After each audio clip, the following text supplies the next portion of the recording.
วันกุ้มๆเลยคันเข้าไม้นี่หอมเนาะเป็นจังไดเจ้าบ่ลิ้นโทรศัพท์เจ้าบ่ได้คิดฮอด14บ่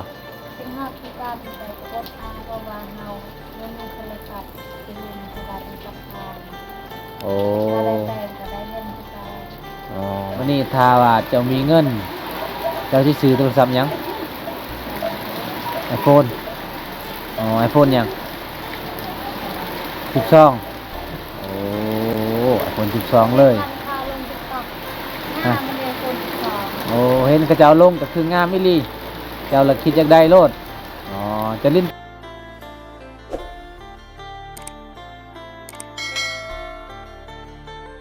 อันนี้ก็เขาเจ้าเฮ็ดหน่อไม้ส้มทุกคนหน่อไม้ส้มนะเขาเจ้าเอาไม้ที่กระเจ้าบ่แม่นไม้ทุกคนก็คือแบบหน่อไม้ที่กระเจ้าเอาไปขายนะแล้วก็มาเฮ็ดส้มนี่เอาไปกินหลายมื้อเลย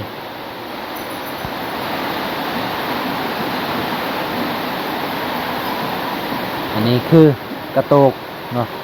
กระโตกทุกคนบอลสีเกินบอลสี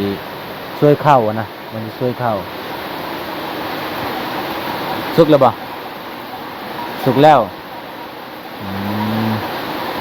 เนาะบัดนี้น้องกาหลังจากมาแต่สอนป่าทุกคนโอ้กาบ่ได้พักผ่อนเลยเด้น้องเสวียนเนาะบ่ได้พักผ่อนเลยมาแต่ผู้ก็คือไปหากินอีก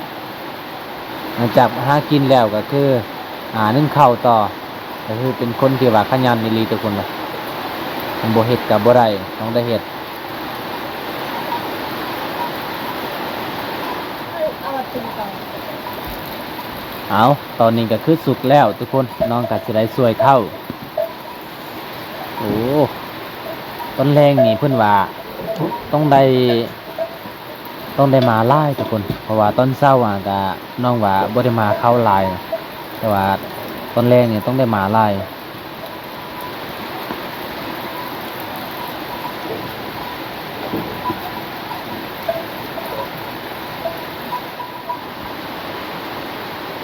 โอ้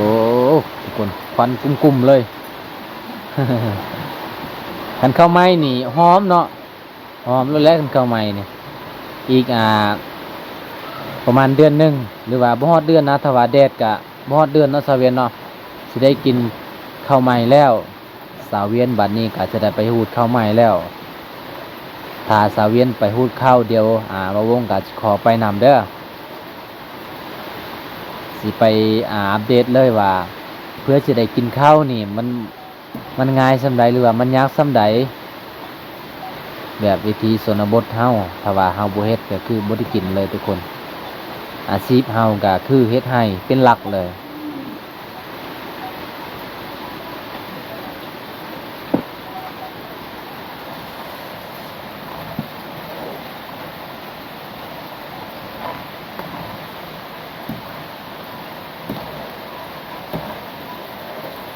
เราดึงเนี่ยหลังฟังกินจาวแหละอันไหนเราไม่ต่อใจเอ่อไม่เคยได้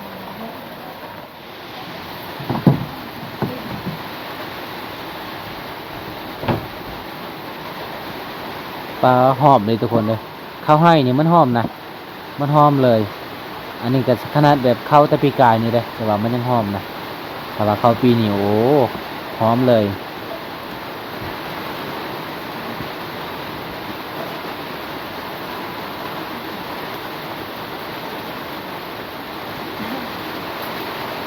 จะเอาแบบยังฮ้อนๆเลยบ่ใส่ติ๊บยังฮ้อนเลยบ่ กินข้าวฮ้อนเนาะเย็นๆนี่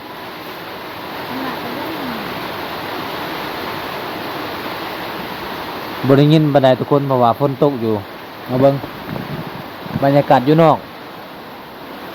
โอ้เบิ่งนี่น้ำก็เต็มทุกคนเบิ่งนะ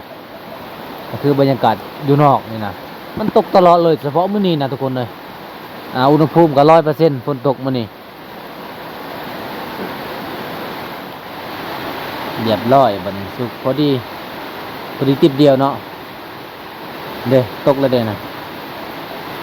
เด้ข้าวตกอันนี้ก็คือกิน มัน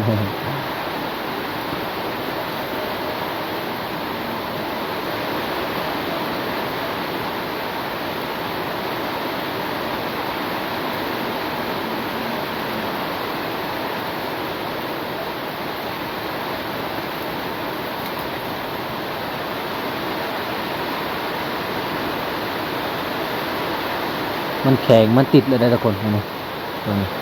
อันนี้ก็คือแบบมันดนเลยนะบ่ได้เอาออกก็เลยมันติดเลย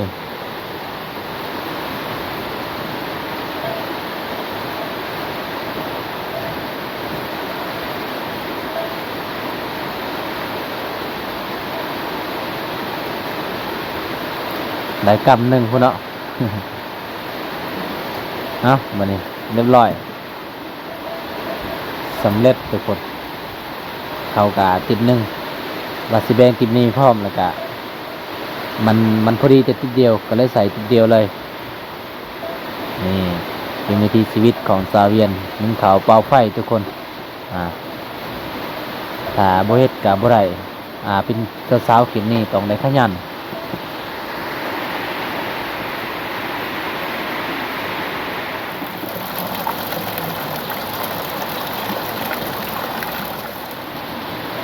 เอาต่อไปเอาโดนฟืนอีก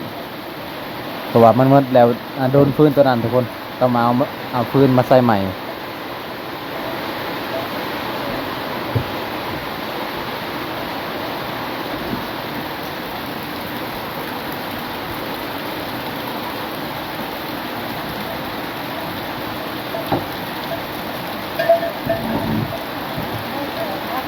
นะ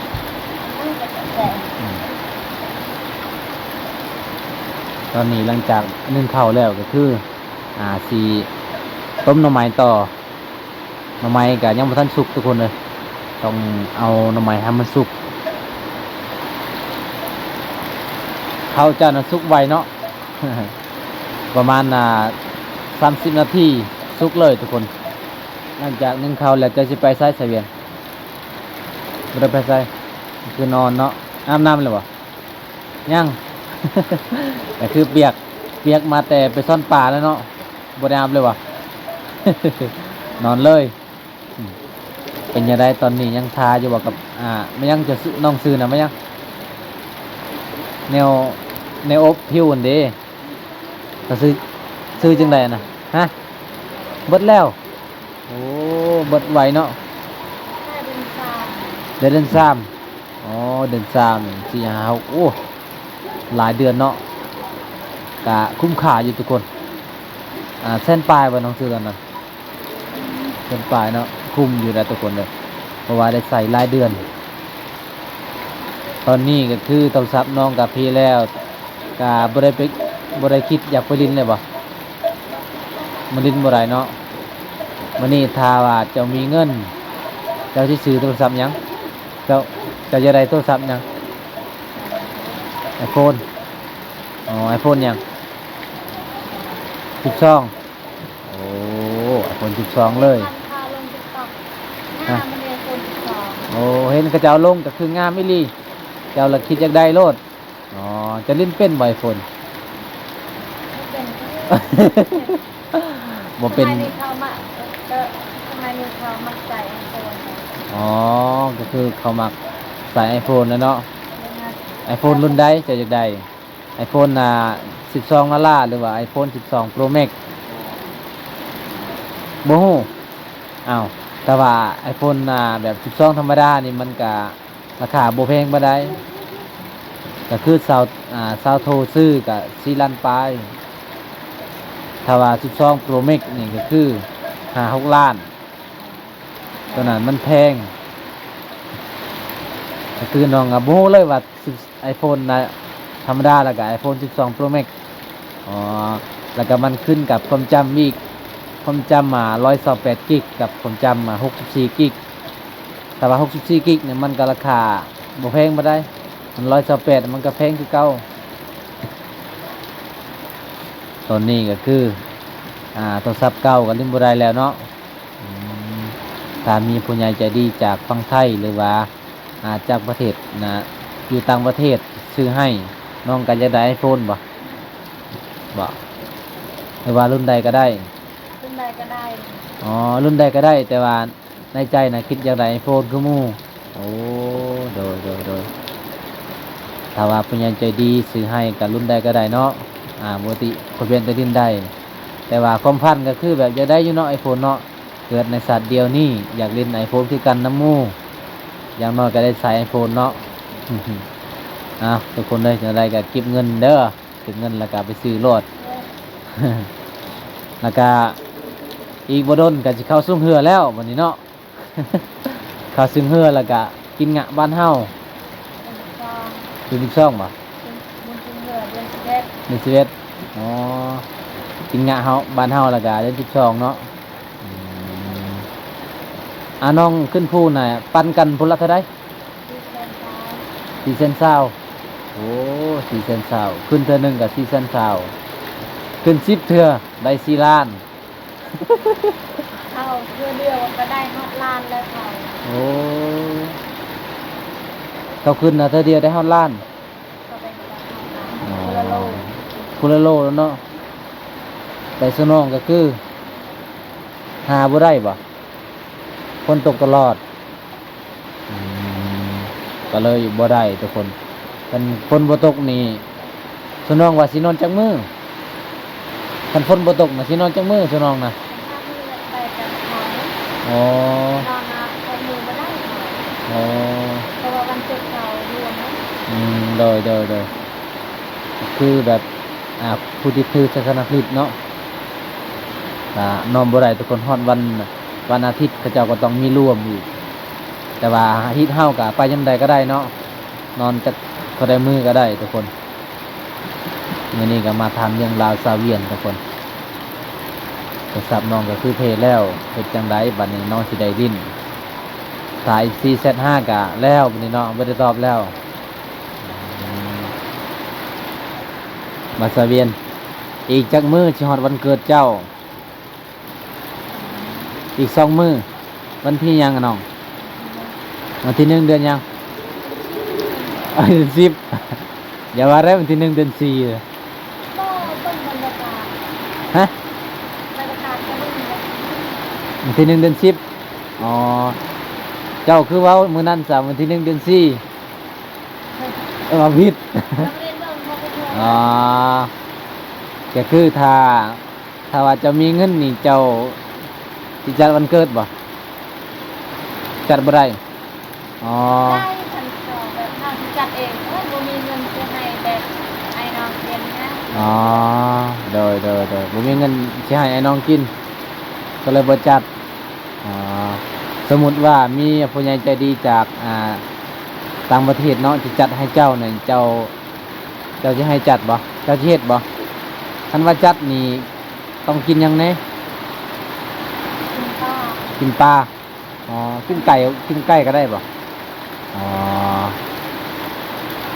บัดนี้ก็คือถ้าปลาก็ประมาณ5 โลกุ้มบ่กุ้มนี่ถ้าจัดนี่เจ้าสิเอิ้นผู้ใดแหน่มากินนำ ให้พี่น้องกิน ให้พี่น้องกินอ๋อให้พี่น้องกิน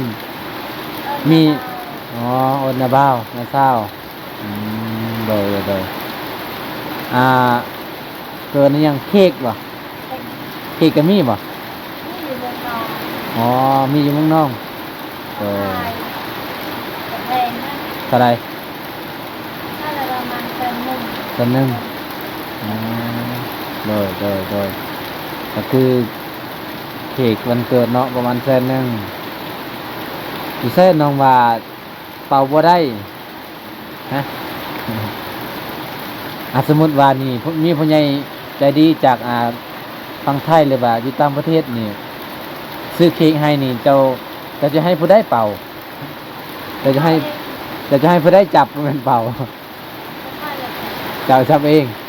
อ๋อแล้วก็เป่าเลยอธิษฐานยังหมดนี่ ท่านก็ให้คือว่าเป็นแพง อ๋อสุขภาพแข็งแรง จริงๆนะจริงๆอยากได้มันก็ไม่ได้นะ อ๋อแล้วก็คิดยังที่สิ่งที่ว่าอยากได้ขอให้ได้อืมคือคิดว่าอยากได้ iPhone จะขอให้ได้ iPhone นี่ จังได้ก็สู้ๆทุกคน เดี๋ยวฮอดวันเกิดจะฮู้กันว่าสิเป็นเกิดหยังขึ้นว่าสิมีผู้ใหญ่ใจดีจากฝั่งไทยหรือว่าอยู่ต่างประเทศซื้อให้บ่หรือว่าบ่มีก็เฮาก็มาเบิ่งนํกันทุกคนอีกจักมื้อน้อง2มื้อมื้อนี้วันที่เท่าใด28 29 30เดือนนี้ฮอด31บ่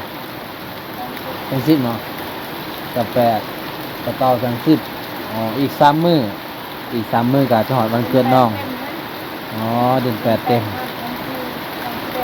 อ๋อเดือน9ก็บ่เต็มเนาะ30ถ้าได้30ซื่อๆทุกคนแต่เกิดมาเนี่ยบ่เคยจัดวันเกิดเลยเนาะคันสิจัดก็ครั้งแรกเลยอ๋อน้องก็มักกินอยู่บ่เบียร์บ่มักอ๋อบ่มักบันไดแต่ว่าผู้บ่าวนี่มักเนาะผู้บ่าวก็มักทุกคนแต่หากบ่มักผู้บ่าวก็จักสิมักผู้ใดเนาะ เอาทุกคนก็คือวันเกิดน้องกับวันที่1 เดือน 10จังได้ก็มาเบิ่งนํกันว่าสาเวียนสิจัดหรือบ่สาเวียนหรือว่าบ่ได้จัดคันมีเงินก็จัดแน่นอนอืมเดี๋ยวคันจัดก็เอิ้นอายนี่เด้ออายก็สิไปให้ FC ไปเบิ่งว่าสาเวียนเฮ็ดจังได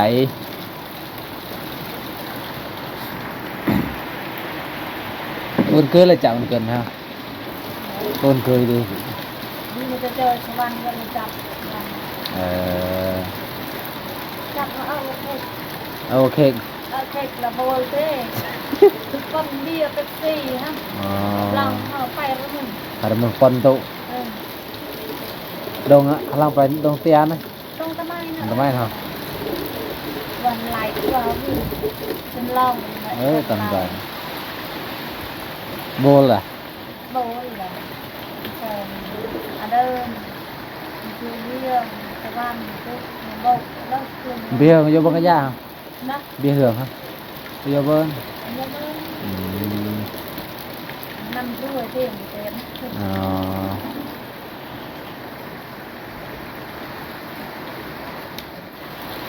suk lu bana mai jana tôm nó mai cả đôn mà nòng tôm nó mai nè đôn nó เพื่อมันสิจืดกับบ่แห้งยังเฮ็ดคายบ่หน่อไม้เดี๋ยวนี้นะบ่เฮ็ดแล้วแม่เจ้าบ่ไปหาบ่ฮะบ่ได้ไปอ๋อบ่มีคนเบิ่งเนาะอ๋อถ้าว่ามีคนเบิ่งก็ไปเฮ็ดคือเก่า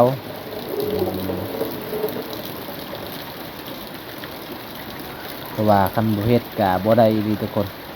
ก็บ่มีเงินสิซื้อเกลือเป็นงัวเนาะก็รายได้ของเฮาก็คือต้นไม้นั่นแหละเนาะบ่มีบ่อนสิหาเลยทุกคนยอม มันเอามาจ้ะมันก็บอกอีก อ๋อวิทย์น้ำมันกับมันก็บกเองเนาะพี่กายนี่เขาเจ้าซื้อเท่าไหร่ เก้าพันโลเก้าพัน 9,000โลพัน ลา เก้าย ทั้งชุดละประมาณนั้นแหละค่ะคือ อ๋อคันลายแล้วเขาขึ้นอีกอืม